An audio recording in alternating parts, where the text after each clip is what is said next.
नमस्ते मित्रांनो, आपण ऐकत आहोत नारायण धारप लिखित गूढ कथा ज्वालेत उभी ती अंतिम भाग. स्नेहलता दगडी पायऱ्यावर बसली होती. दगडी पायऱ्या एका प्रचंड इमारतीकडे जात होत्या. इमारत हिरव्यागार वेलींनी झाकली गेली होती. तिचं कॉलेज. तिच्या शेजारीच कोणीतरी बसलं होतं. फुलांचा सुगंध तिच्यापर्यंत पोहोचत होता. ओंजळभर फुलात चेहरा बुडवून कोणीतरी तिच्या शेजारी बसलं होतं आणि तो चेहरा वर येण्याची स्नेहलता उत्कंठतेनं वाट पाहत होती. आणि फुलांच्या ओंजळीतून जगदीशचा चेहरा वर आला. स्नेहलता किंचाळत त्याच्यापासून दूर दूर पळाली. येथेही तो, येथेही तो, ती स्वतःशीच बडबडत होती. स्थळाला अर्थ नव्हता, वेळेलाही अर्थ नव्हता. स्नेहलता एका ओळखीच्या वाटणाऱ्या बागेतून चालली होती. तिच्या वडिलांचा बंगला. तिचं मन अधीर झालं होतं. 2 दिवसात रवींद्रची भेट झाली नव्हती. आता ती त्याच्या भेटीसाठी अगदी कासावीस झाली होती. कारंजा जवळच्या त्या कुंजात कमळांच्या तळ्याच्या काठावर तो असायलाच हवा. उत्कंठतेनं शरीराला वाऱ्याचा वेग दिला होता. हवेवर चालल्यासारखी ती कुंजाजवळ आली. क्षणभर धडधडत्या छातीने बाहेर उभी राहिली आणि मग वेली हाताने हलकेच दूर करून तिने आत पाय ठेवला. आता रॉयल गेस्ट हाऊसची खोली होती ती त्या खोलीत होती आणि जगदीश समोर उभा होता. तिचा अडखळलेला श्वास स्फोटासारखा बाहेर आला आणि मग एक आवंडा गिळून ती कसंबसं म्हणाली, जगदीश, तुम्ही माझा पाठलाग का करता? पाठलाग?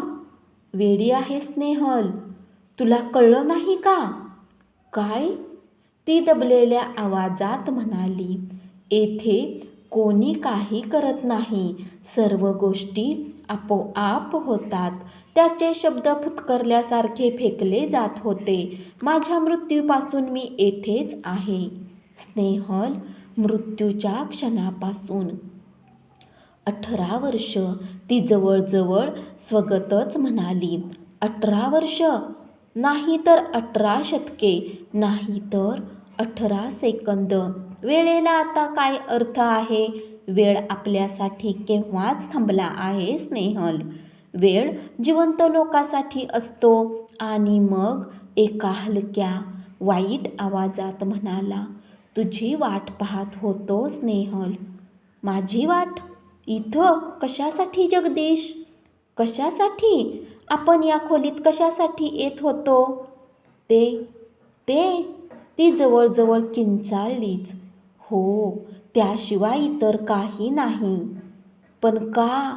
ती रडकुंडीला आली होती. आपण एका अजस्त्र पटावरची प्यादी आहोत.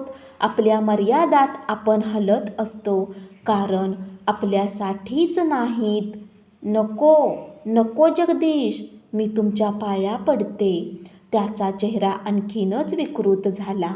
स्नेहल, मी येथे राजी खुशीने आलो आहे असं तुला वाटत असेल तर तो मूर्खपणा आहे.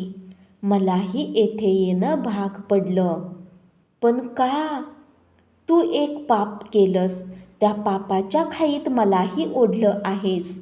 आता त्याचं प्रायश्चित्त भोगायचं आहे. नाही नाही, मी पळून जाईन. कोठे? भूतकाळात, जेथे तुम्ही नव्हता तेथे.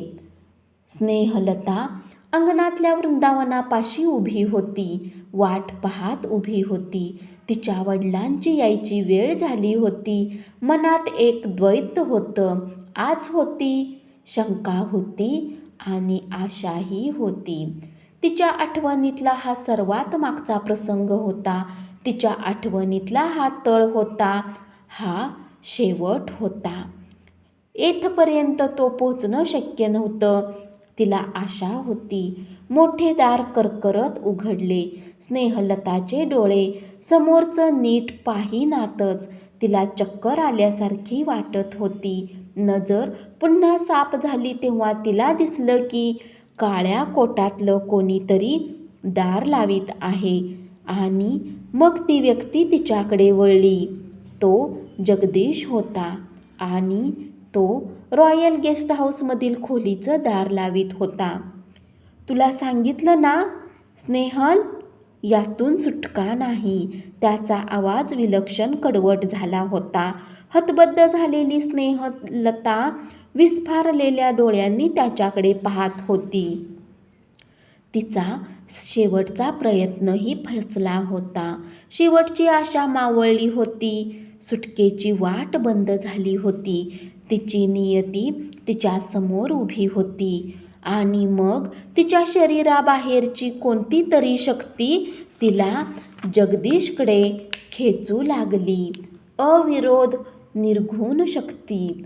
तिने हाताच्या मुठी आवळल्या, जमिनीवर पाय रोखून धरले. सारं बळ एकवटून त्या पाशवी शक्तीला विरोध करायचा प्रयत्न केला. शरीराची नस आणि नस पिळली गेली होती, पण तिच्या इच्छेला जसा काहीच अर्थ नव्हता, तसाच तिच्या विरोधातही काही अर्थ नव्हता. ती व जगदीश एकमेकाजवळ येत होती. त्यांच्यातलं अंतर तसूतसूने कमी होत होतं. झगडणारे पण असहाय्य जाणीव असलेले पण पदनियंत्रित असे दोन जीव, सुखाच्या एका पाशाने जखडलेले दोन आत्मे. नको नको, देवा दया कर. स्नेहलता किंचाळली. ते शब्द तिच्या ओठातून बाहेर पडले आणि तिच्या भोवती आगीचा एखादा डोंब उसळल्याचा तिला भास झाला. पूर्वी एकदा शारीरिक वासनेच्या आचेवर तिचे शरीर धरले गेले होते, तेव्हाही तिला ही ज्वाला जाणवली होती, पण आता तिला तिचे खरे स्वरूप दिसत होते. पूर्वी एकदा तिला ही खोली स्वर्गासारखी वाटली होती, तोही भ्रम आता दूर झाला होता. पूर्वी एकदा ती जगदीशच्या मिठीत जाण्यासाठी अगदी हपापली होती. आता तोच जगदीश तिच्याकडे येत होता. तेच ते तापट डोळे, तोच तो कपाळावरचा घाम, तोच तो चेहऱ्यावरचा पुरळ, क्षणाक्षणाला अधिक स्पष्ट होत जाणारा. किती काळापर्यंत देवा, किती काळापर्यंत? पण तिचा हा विचार अर्धवट राहिला. जगदीशचे हात तिच्या शरीराभोवती आले होते. धन्यवाद. कथा कशी वाटली कमेंट्समध्ये जरूर कळवा आणि अशाच कथा रोज ऐकण्यासाठी चॅनलला जरूर सबस्क्राईब करा. धन्यवाद.